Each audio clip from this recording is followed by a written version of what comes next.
Segitiga Bermuda yang terkenal di Samudra Atlantik Utara membuat manusia, kapal, dan pesawat lenyap tak bersisa. Beberapa ahli menyalahkan kondisi cuaca buruk, yang lain yakin penyebabnya adalah lalu lintas padat di daerah tersebut dan kesalahan manusia. Banyak orang percaya pada teori konspirasi, alien, kota Atlantis yang hilang, atau bahkan meteorit besar yang terdampar di dasar laut. Ada juga yang menyangkal keanehan tentang segitiga itu, tapi misteri itu tetap ada. Namun, sedikit orang yang tahu bahwa Samudra Atlantik Selatan memiliki teka-teki tersendiri, bukan samudranya, tapi sepetak ruang angkasa di atas area ini. Ini dijuluki segitiga Bermuda ruang angkasa atau anomali Atlantik Selatan. Di sana, perlindungan bumi terhadap radiasi matahari jauh lebih lemah daripada di tempat lain. Ketika pesawat ruang angkasa masuk ke wilayah ini, berbagai masalah serius terjadi pada mereka. Misalnya, peralatan mereka bisa rusak tiba-tiba. Ketika NASA meluncurkan penjelajah Perseverance seharga sekitar 36,8 triliun rupiah pada Juli 2020, perencana Badan Antariksa harus berusaha menghindari segitiga Bermuda ruang angkasa. Jika tidak, itu bisa dengan mudah membahayakan pesawat ruang angkasa yang menuju Mars. Kawasan aneh ini membentang dari Zimbabwe hingga Chili. Anomali itu sendiri tampaknya terkait dengan salah satu dari dua sabuk radiasi Van Allen. Sabuk ini adalah zona radiasi intens yang berasal dari angin surya. Partikel bermuatan ditangkap medan magnet bumi. Partikel itu membentuk dua cincin yang mengelilingi bumi, membentang dari 650 hingga 58.000 km di atas permukaan bumi. Sabuk Van Allen bagian dalam sebagian besar terdiri dari proton, sedangkan bagian luarnya sebagian besar elektron. Dengan menjebak partikel, kedua sabuk melindungimu dan bumi dari kerusakan akibat radiasi matahari. Anomali Atlantik Selatan terletak di wilayah sabuk Van Allen bagian dalam, sangat dekat dengan permukaan bumi. Di tempat ini, medan magnet bumi sangat lemah. Tidak ada yang mencegah sinar kosmis mencapai hingga 193 km di atas permukaan. Semakin banyak radiasi matahari, semakin banyak pula partikel berenergi tinggi berkumpul di Samudra Atlantik Selatan. Masalahnya, titik panas radiasi ini berada sangat rendah sehingga banyak satelit harus melewatinya sambil mengikuti orbitnya. Di sana, satelit dibombardir proton dengan kecepatan 3.000 benturan per sentimeter persegi per detik. Wajar jika hal itu memengaruhi semua sistem elektronik di pesawat ruang angkasa. Misalnya, teleskop Hubble melewati segitiga Bermuda ruang angkasa lebih dari 10 kali sehari, dan Hubble tidak dapat mengumpulkan informasi saat berada di kawasan itu. Jika peralatan tidak dimasukkan ke mode aman, semua sistem pesawat ruang angkasa bisa rusak. Selain itu, semakin rumit elektroniknya, semakin banyak pula masalah yang terjadi di area anomali Atlantik Selatan, dan semakin besar biaya kerusakannya. Pesawat ruang angkasa SpaceX CRS-1 Dragon hampir lepas kendali pada Oktober 2012. Menempel di stasiun luar angkasa internasional, pesawat itu mengalami masalah serius saat melewati anomali magnetis. Untungnya, itu tak bertahan lama. Pada Maret 2016, Badan Penjelajah Antariksa Jepang kehilangan kontak dengan satelitnya Hitomi.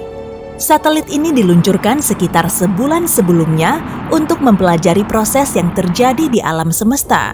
Belakangan diketahui bahwa pesawat ruang angkasa itu hancur berkeping-keping dan jatuh ke bumi. Salah satu sensor gerak melaporkan satelit itu berputar, namun kenyataannya ia stabil. Saat sistem kontrol mencoba mencegah putaran yang tidak diinginkan dan tidak ada, pesawat ruang angkasa itu hancur berkeping-keping. Kecelakaan ini menghabiskan biaya hampir sekitar 4 triliun rupiah dan persiapan selama 3 tahun. Tapi kembali ke medan magnet bumi. Kenapa medan magnet lebih lemah di atas Samudra Atlantik Selatan? Alih-alih berbentuk bulat sempurna, bumi menonjol di tengah. Jika kamu mengukur diameter bumi di Khatulistiwa, ukurannya akan menjadi 43 km lebih lebar dari kutub ke kutub. Di area penurunan, partikel bermuatan dari ruang angkasa dapat mendekati permukaan bumi. Medan magnet terbentuk saat logam cair mengalir di inti luar bumi. Ini menghasilkan arus listrik dan memberi bumi kutub selatan dan utara. Tapi kutub-kutub ini tidak konstan karena medan magnet bumi terus bergeser. Terkadang semakin lemah dan di lain waktu semakin kuat. Saat ini medan magnet bumi sedang melemah. Proses ini dimulai lebih dari 1000 tahun yang lalu. Para ilmuwan tidak menyangkal bahwa suatu hari kutub magnet mungkin akan berubah, maka kutub utara akan menjadi selatan dan sebaliknya. Fenomena seperti itu telah terjadi sepanjang sejarah bumi. Terakhir terjadi sekitar 780.000 tahun yang lalu. Para ahli belum yakin apakah perubahan seperti itu akan terjadi kali ini. Bagaimanapun, ini bukan perubahan instan. Proses panjang ini bahkan bisa berbalik tiba-tiba. Hal seperti itu terjadi 40.000 tahun lalu. Saat itu, bumi hampir mengganti nama kutub magnet utara menjadi selatan. Tapi, peristiwa cepat itu ternyata bukan pembalikan penuh. Saat mencoba mencari tahu berapa lama anomali Atlantik Selatan sudah ada, para ilmuwan mendapat temuan geologi aneh. Ini menunjukkan seperti apa medan magnet bumi beberapa ribu tahun lalu. Suku Bantu adalah suku Afrika kuno yang hidup sekitar 1000 tahun lalu di wilayah lembah sungai Limpopo. Saat ini, daerah ini berada di dalam anomali Atlantik Selatan. Suku Bantu memiliki ritual aneh. Selama musim kemarau, mereka membakar pondok tanah liat mereka. Mereka berharap pengorbanan itu akan membuat hujan turun. Tapi ketika tanah liat terbakar pada suhu tinggi, mineral magnetis di dalamnya sejajar dengan medan magnet bumi. Itu sebabnya ketika zat tersebut mendingin, mineral-mineral itu menunjukkan pola medan magnet bumi. Ini membantu para ilmuwan mengetahui bahwa proses pelemahan magnetosfer dimulai sejak lama. Pola tanah liat bahkan menentukan periode waktu saat proses tersebut sangat aktif, yakni tahun 400 sampai 450 Masehi, 700 sampai 750 Masehi, dan 1255 sampai 1550 Masehi. Terlebih lagi, para peneliti kemungkinan besar menemukan jawaban atas misteri segitiga bermuda ruang angkasa. Mereka memperhatikan ada yang aneh tentang batas di antara mantel silikat bumi dan inti luar besi nikel cairnya. Wilayah ini hampir 2.900 km di bawah permukaan bumi, dan di sanalah reservoir besar batuan super padat berada. Beberapa ahli menyatakan benda itu mungkin berumur puluhan juta tahun dan lebarnya ribuan kilometer. Tidak jelas bagaimana sebuah batu, meskipun sebesar itu, dapat mengganggu medan magnet bumi. Mungkin karena letaknya tepat di antara inti luar bumi yang mendidih dan mantel yang jauh lebih kaku dan lebih dingin. Batu besar itu mungkin mengganggu lapisan besi. Dan itulah yang membantu membentuk medan magnet. Apapun alasannya, tepat di bawah Afrika, medan magnet terbalik. Dan itulah yang kemungkinan menyebabkan anomali yang memengaruhi pesawat ruang angkasa. Awalnya, para ilmuwan mengira penemuan mereka berarti medan magnet akan berbalik lagi.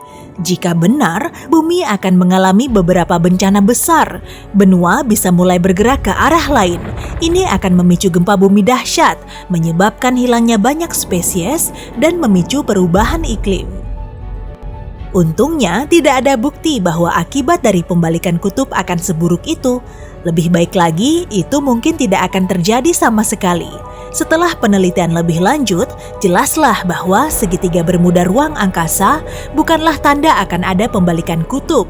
Peristiwa yang terjadi di bawah benua kemungkinan besar menjadi bagian dari pola lebih besar. Namun, anomali Atlantik Selatan saja sudah cukup menakutkan. Jika area ini terus berkembang, akan ada masalah tidak hanya di ruang angkasa, tapi juga di bumi. Komputer dan peralatan elektronik lainnya akan rusak atau berhenti berfungsi. Saat ini, radiasi di lapisan bawah anomali lebih lemah daripada di bagian atasnya. Namun, selama 150 tahun terakhir, medan magnet di wilayah tersebut telah kehilangan lebih dari 15% kekuatannya. Bukan berarti bumi tidak akan terlindungi dari radiasi matahari dalam waktu dekat. Para ahli yakin ini baru akan terjadi setidaknya 1 miliar tahun lagi. Ditambah lagi, beberapa jenis medan magnet selalu ada selama masa pembalikan kutub magnet, meskipun lebih lemah dan lebih rumit daripada medan magnet modern.